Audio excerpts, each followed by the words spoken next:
Good afternoon, everyone. We are going to get started with our webinar today about the EF-S-05 Part 1, which is the Special Education Child Count Report for Maine SAUs.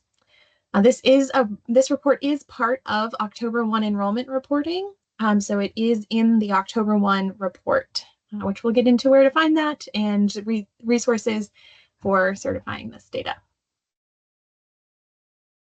So as a quick overview, this report is used for verifying and certifying all of the student counts for resident special education students. So students who are receiving special education services residing in your district. This report is designed to certify those counts, and it is used for federal reporting of special education child count. The Maine Department of Education MEDMS support team offers many resources for this reporting and other reports as well. The student data entry and reporting page, when you go to MEDMS support, scrolling down to the bottom under our resources section, there is a page for student data entry and reporting, which has all of the resources here that are listed for student special education programs data dictionary, which will list the data elements that are part of the special education data collection. We'll talk about them in today's webinar as well. There's also enrollment guidance for special scenarios. If you have students who are attending a special purpose private school, students who are enrolled in out-of-state special purpose private schools, or other special education circumstances, many of those scenarios are outlined in the student enrollment guidance document. So that is a great resource to utilize as well.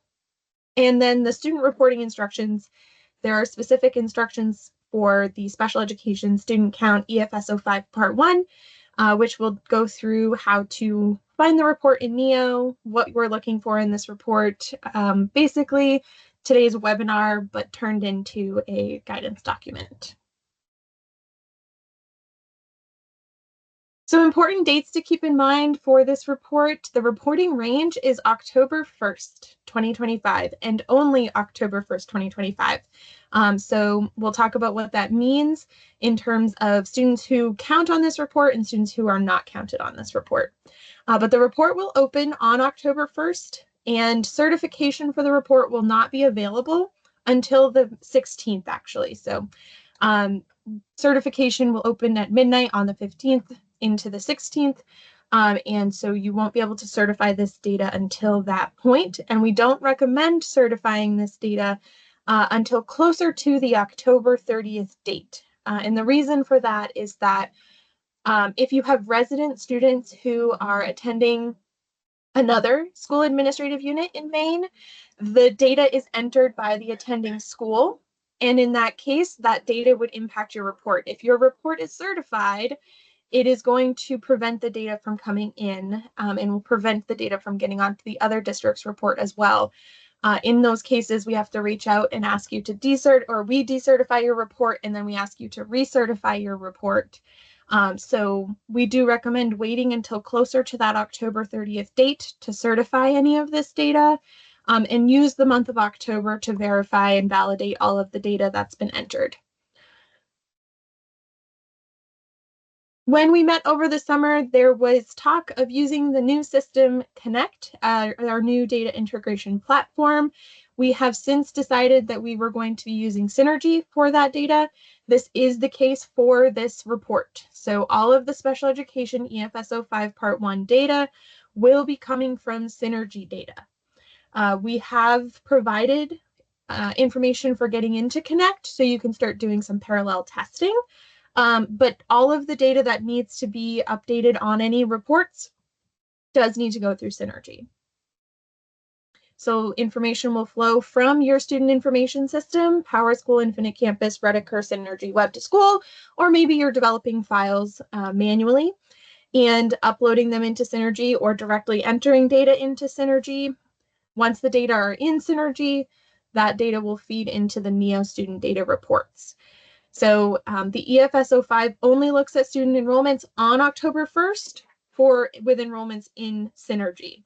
So if any reports need to be updated, In NEO, so if something looks incorrect in a NEO report, always go back to Synergy and make sure that the data in Synergy has been updated, because just updating it in your local student information system will not necessarily mean that it gets up to Synergy. So always go back and make sure that that middle section is complete. So when I say that enrollments on October 1st are the only ones included on this report, this is kind of what I'm meaning here. So looking at this first example, this first student started in September and they have an enrollment that goes through October and continues on beyond October. This student would count on the report because they were enrolled on October 1st. It overlaps that light blue line in the middle. The second student down with the big red X over them, that student is not going to count on this report because though they started at the same time and they have been enrolled at some point this year, that student has been exited prior to October 1st. So they are not going to count on the report. The third example here is a student who started a little bit later in the school year, but their enrollment still overlaps October 1st, so they are going to count on the report. The fourth example is a student who transferred in after October 1st, and that student would not count on the report because they were with another district at the October 1st timeframe. If an enrollment starts on October 1st, which is the next example down, so the fifth example, that student would count on your report because they started October 1st. And the sixth example here, the second to last example, the student would not not count if they started the year and then exited and then came back around the October 1st date, that student would not count. So just be aware of that. And then the last example, if a student exits on October 1st, that student is going to count on the report as well. So only on October 1st are the dates that students would count. This is also true. So this is enrollment specific, but also if a special education start date enrollment is in within the enrollment, that special education start date would have to be on or before October 1st, ending October 1st, those types of things. So if you have a student who maybe changed status on October 5th, because of an IEP meeting that was held on that day, the student would be reported as of the 1st with that status. So it's only looking at the data as of that specific day. The Special Education Data Dictionary provides all of the data elements that we report for special education. So that is a resource that's available on our MEDM support page under student data entry and reporting. You can go in and you can see all of the data elements that we collect, the formats that we're expecting when they're uploaded for Synergy, and this will also translate over to Connect when we get into that later on. Special education setting is where a student is receiving services. So if they're inside the regular classroom for 80% or more of their day, they're in a separate school, residential facility, depending on the student's situation and their IEP, setting, then this would be these would be the codes that would be reported. There are also pre-K specific special education settings. These are actually early childhood codes. We have renamed them. They are not necessarily specific to preschool. They are specific to early childhood. So these are ages 3 to 5 in pre-K or 3 to 4 in kindergarten. So these are codes that you would use for those specific age ranges in those specific grades. So these would be specific to them. Disability codes identify the exceptionality of a student, and so you would, based on the IEP that you receive, then what is the exceptionality of the student? And then alternate assessment flag. If a student has been identified as being eligible for receiving alternative assessment, then that flag would need to be checked as a yes in their upload for special education. Again, only dates on that October 1 are going to count. So that is, again, specific to the information that for those special education settings and special education exceptionalities. If students are identified, then after October 1st, they would not be counted on this report.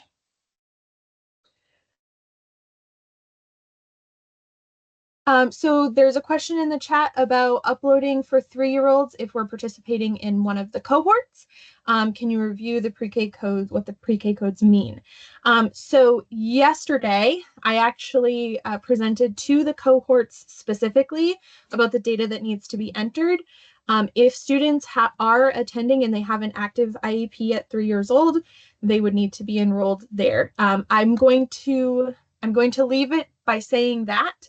And I'm going to ask you to refer back to Sandy Flack, who has the slides from yesterday's presentation that will be helpful for those participating in cohorts for pre-K, because it can get a little bit muddy when we start talking about the cohort specific versus those who are not participating in the cohort. So I would recommend reaching out to Sandy Flack and getting that specific presentation from her.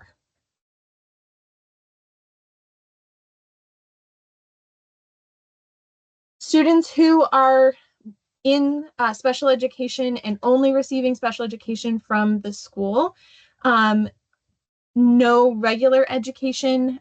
So FTE-5 is used to identify those specific students, and it is only used in 2 very specific instances.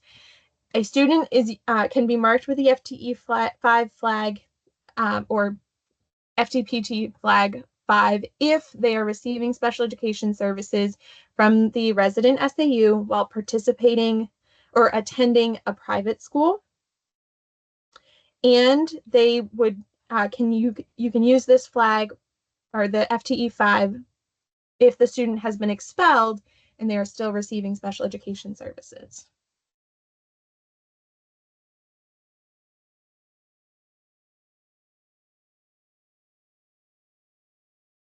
So all of the data dictionary, everything that I've shown on today's screen so far, all of the information is on our website.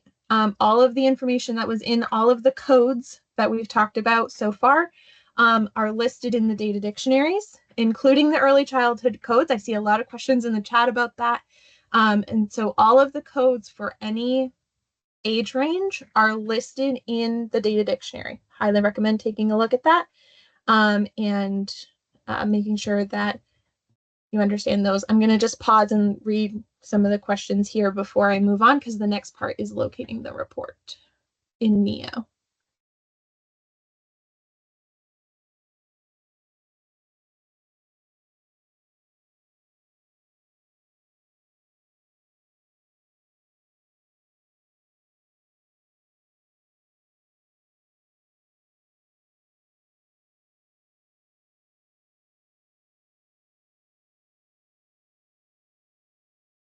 So Caitlin, I see your question in the chat, and it's really long and really involved. I think that I think it might be best for us to maybe work that one out offline. And so I'm gonna ask you to just send me an email, and maybe we can try to figure out what that situation is there. But there is a transition when students are going into kindergarten.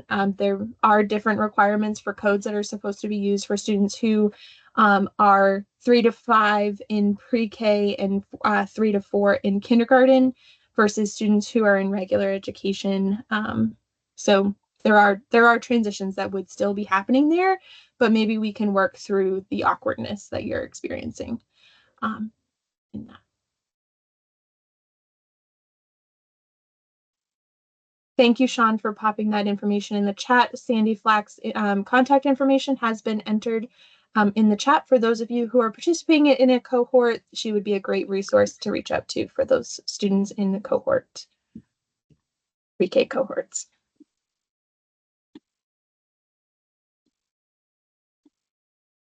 I'm going to continue moving forward. So students who are identified with an FTPT status of 5, those students are not eligible for EPS funding, but they are on your count summary details for special education purposes. So they do count for special education, they just don't count for EPS. So they would show as the subsidy 0 and an attending 0, but they are still counting for your special education identifiers and your special education child count. So navigating to the report in NEO, once you have logged into NEO, you would go to student data, student reports, and then the October 1st student enrollment report. If you don't have access to student data, or if you don't have a NEO account at all yet, then your superintendent will need to submit an access request form on your behalf in order to get you access. And in order for us to process that on our end, you do have to have an active staff assignment in your district, in your SAU. So make sure that you've reached out to the appropriate people to make sure that you have an active staff assignment and that your superintendent submits that access request. Once you have logged into NEO, and this is the screen that you will see, and this screen may vary depending on how many modules you have access to in NEO. So just be aware, this one might look a little bit different. And once you log in, you'll have this student data option, and you'll be able to navigate to student data.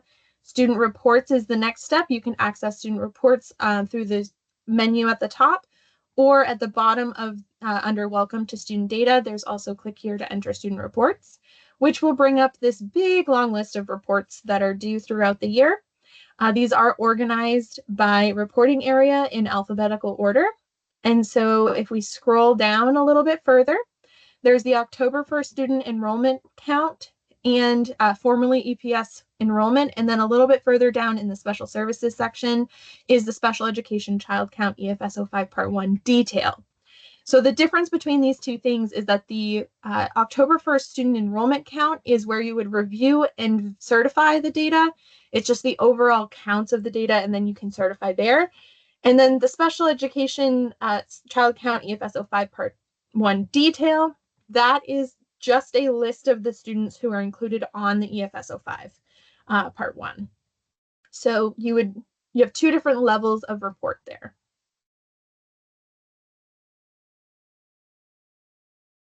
So once you navigate into the report, you are going to see this screen here. So it's October 1st student enrollment. And you can see if you have multiple districts, you would see those multiple districts listed. You can select the district that you want to work in. And once you are there, you would be able to select view to navigate to all of the parts of the report.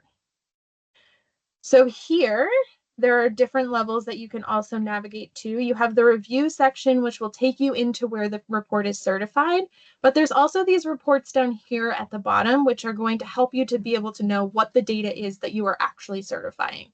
So special education child count EF-S-05 Part 1 student details. This is the same report that we saw back on the report screen. And it's going to list out all of the students who are making up the aggregate counts in the review section. So in the review section, it's just going to say students. So it will have autism and then a number of the students who are have an exceptionality of autism identified. If you wanted to see who those students were, then you would navigate into the special education child count EF-S-05 Part 1 student details report.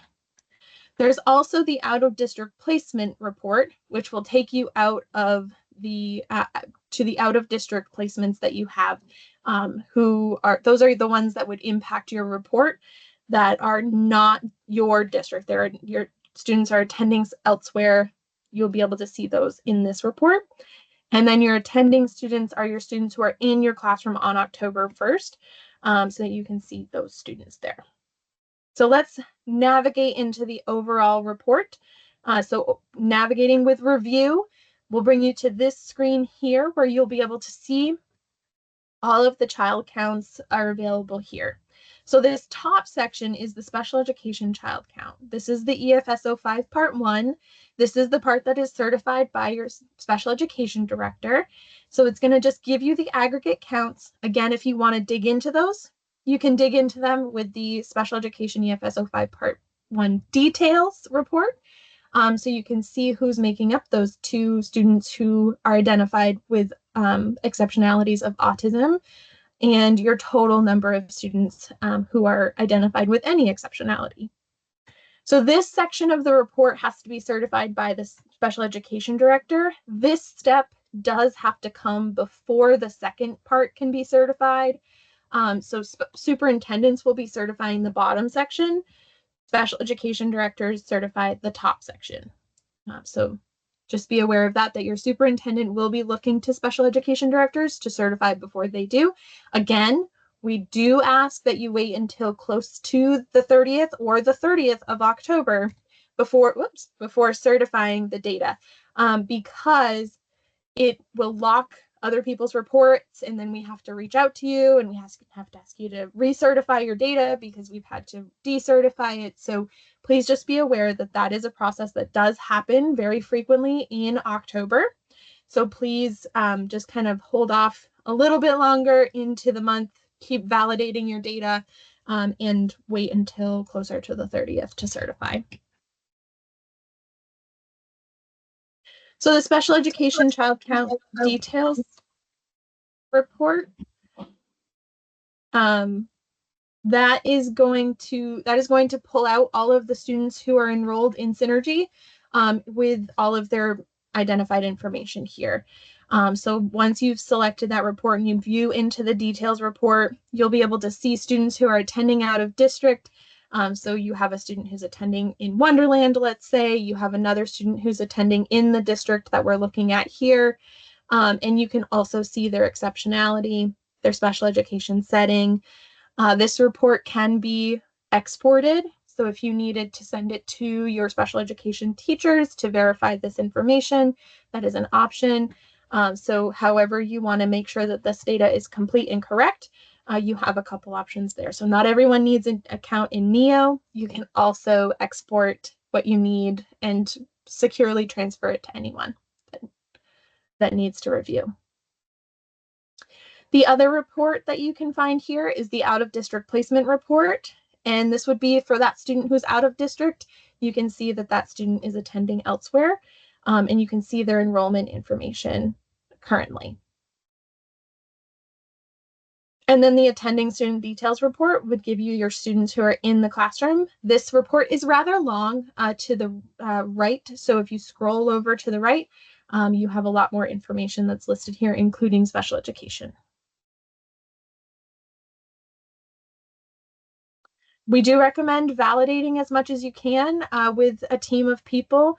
So going through, working with your staff, making sure that anyone who would understand your count summary report, your attending student details, out of district, special education, all of these things are really important, even especially for your special education count. So making sure that all of the data are accurate, complete, and ready to go on time are really important, and there's a lot of people who may be able to help with validating this information within your district. So get your team together, start reviewing that data, make sure that everything is all correct, and reach out if you have anything that needs to be updated.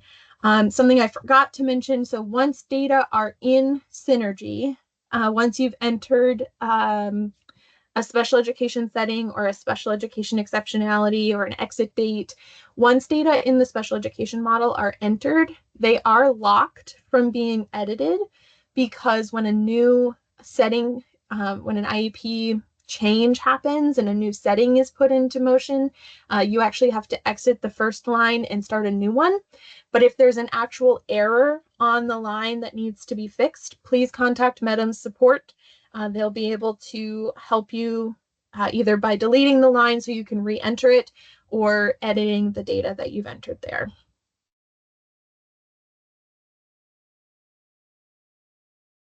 This is going to require a little bit of collaboration with other SAUs, so we do recommend knowing how to get in contact with another district, especially if you know you have a student who's attending out of district. If you're not seeing their enrollment, you're not seeing their count yet, you would want to make sure that you're reaching out to them directly to get that data in. That's going to keep things moving for your report and make it so you can certify sooner, but make sure you're contacting them. There's only so much we can do at Medem Support to get people to put their data in. It's a little bit more efficient to get that information from the district.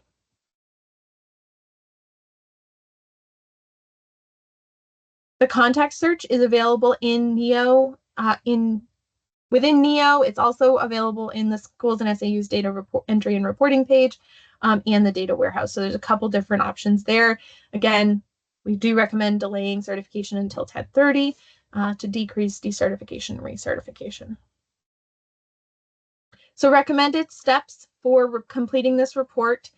Your data entry staff are probably already in there entering data, making sure that data are entered correctly into Synergy, matching what's in your student information system locally. And so you have that. You probably already have that. We already have quite a few enrollments that have been entered this year. So things are looking ready to go in most cases. So that part should be pretty smooth sailing for most of our districts. Your student information system coordinator, your data specialist, is going to be going in and starting to look at errors and clearing errors and looking at tier 2 errors, making sure that things are not impacting funding, or if they are, that they are accurate. And then they're going to start reaching out and asking for validation of these reports. So be ready for that outreach once the data are entered into Synergy, making sure that you're reaching out to those who can actually validate the data is really important. So they'll probably be reaching out to special education staff to start getting this validated soon. And then once everything is accurate and complete, again, the special education director certifies first, and then the superintendent certifies next. And we do ask that you wait until close to the October 30th deadline for certifying the data, because you may be right on top of things and you're doing a great job and you've got it all done October 1st, it's ready to roll, and then you're ready to certify October 16th. But maybe there's other districts who have attending students who are in your district, they're residents of your district, that may not have their data in yet. So just be cognizant of that as you're completing this data. Wait until October 30th. So if you have any questions after today's webinar, we do have our contact information, medms.support, medms.support@maine.gov, or give us a call, 207-624-6896. I see there are some questions in the chat, so I'm just going to go through and see what I can find.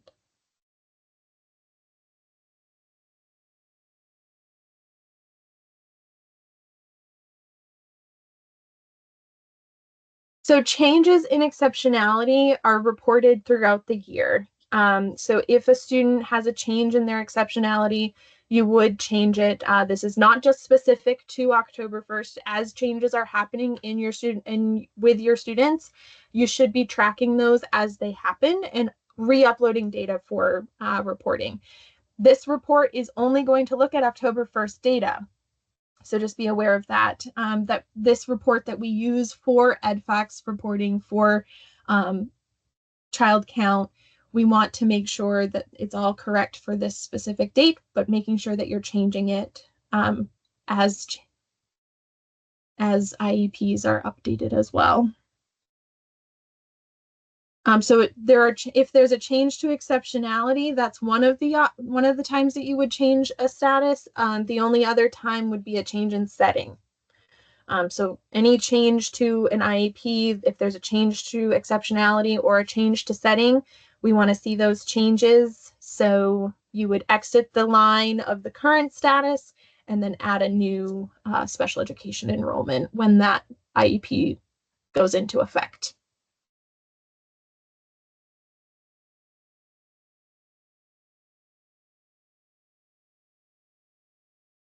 And we did have a webinar, I think it was last week. I think it might have, no, it was 2 weeks ago, I think, about special education data entry specifically. So if you have some Synergy related questions and you're entering data into Synergy, we do have that option as well to go and view that resource. If you need access to that one, please email medms.support@maine.gov, because that webinar lives on a private playlist. And because it contains Synergy content, we can't publicly post it, but we can get you the link so that you can go in and you can bookmark that playlist with Synergy content and access that webinar.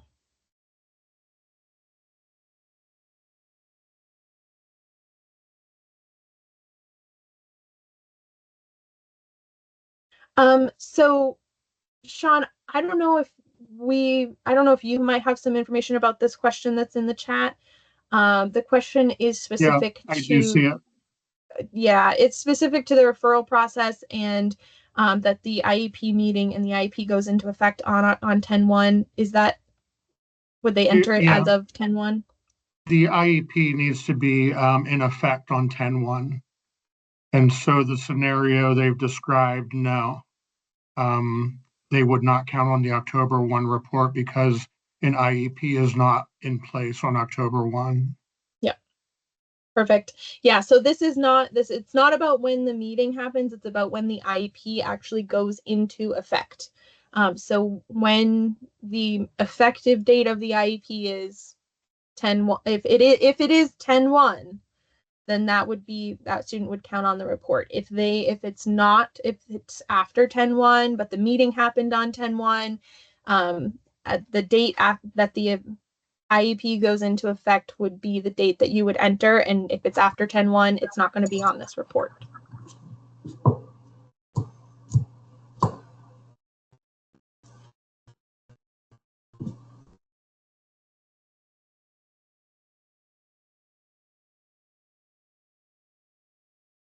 All right.